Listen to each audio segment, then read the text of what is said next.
Hey guys, I'm watching Frankenstein's Army on DVD. I was really dying to see this one. And so far, I gotta say, I'm 26 minutes into it. I'm gonna keep making this video just as, as I'm going along. The costumes are great. The locations are great. They got good props and stuff. But something about it's annoying that they use that, from like lost footage fucking point of view, which is stupid in this case, especially because back then they had a film probably like during World War II. They had a film on probably 16 millimeter at best, so some of the film looks grainy with like the splotches and stuff, which you'd expect from old film. But the sound is like perfect. It's like, and it wouldn't be that way if they were really going for an authentic look. The sound should have been a little shitty too, as well as the image quality. I don't even know why they use this. I hate this from the fucking lost footage shit. It's stupid. And also, like most of these type movies, it's like they want to constantly remind you that it's a lost footage, and like people, it's like forced drama against the guy with the camera. Like people keep going up to him, keep up with us, Yuri. Keep up, whatever his fucking name is, keep up with us, or don't get in the way, don't get in the way. And now this latest guy was just like, you're just here to film the pretty pictures. So it's like they got to constantly remind the audience that you're watching, lost footage. It's like, it's just stupid. This would have been, so far, this would have been way better if it was just a straightforward movie. Just filmed it like a straightforward horror movie. Okay, I'm going to shut it now. I'll be back. I'm at the 51-minute marker now, and so far the only cool thing about it is the way they made the Frankenstein's Army look. It's like an amalgam of machine and corpses. They all got the Nazi insignia, of course. So it's really, that part's really cool, but they don't do enough with it. They're kind of just lumbering around, and I don't know. It could have been done a lot better. It's like the camera's shaking a lot of confusion, and the acting is deplorable by the soldiers. It's like in real life, if this was like a real life situation, it would be like, whoa, be devastating. There's too much. Like one of the soldiers is like looking to get laid like during this, or some woman comes into their midst, and he's like, we'll kill the others, but we'll keep the girl. Like, you think he's gonna get fucked? Like, who would even think about getting laid during a situation like this? But I guess that's just a character flaw in the guy, so you have to accept these parameters. But it's kind of dopey so far. Very, very big disappointment. Let me just keep going.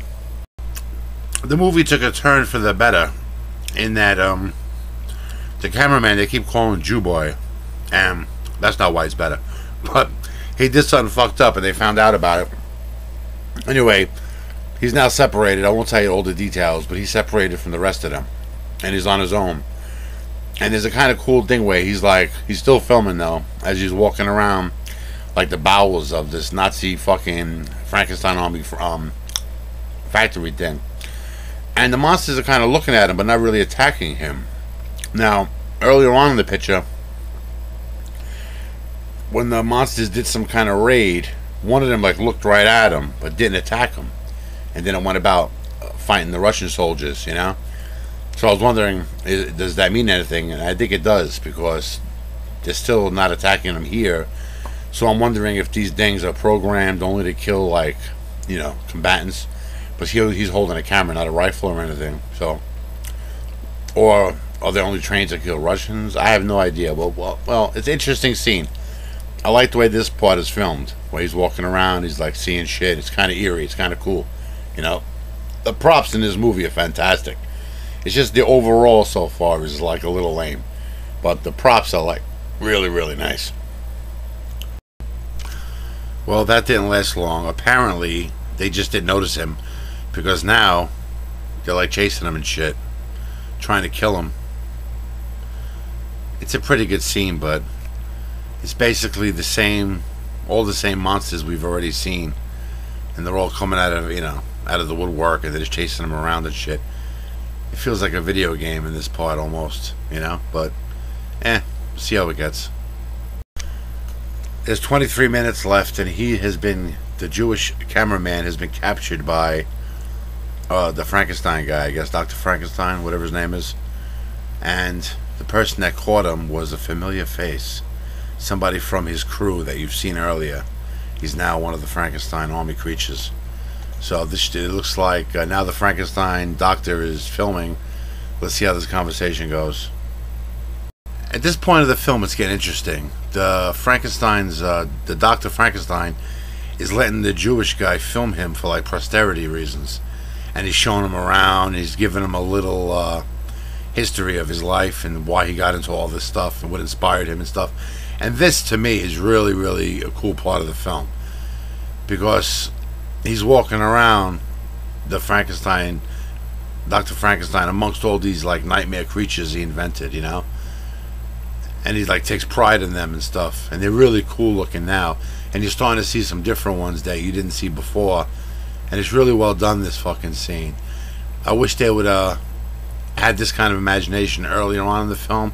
But maybe it's getting better and better as it goes. So that seems to be the case. So I got like, I'm at 107.13 now. So let's see what happens. The film's over. I gotta say, I really enjoyed the ending. It was one of those movies that just got better and better as it went, thank God. And I recommend it. And anybody that does watch it, make sure, just give it a chance.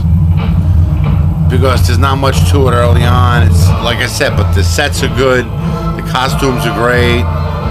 It has an authentic look to it, you know, the way the countryside looks and the houses and the people and stuff. Again, the drawback is the film quality is too good. You know, it looks like modern film, and it's supposed to be like 16mm war footage, and the sound is way too good. It would have been shitty sound, you know. But other than that, if you watch it, give it a chance. I'm gonna watch the bonus footage now, see what that's all about.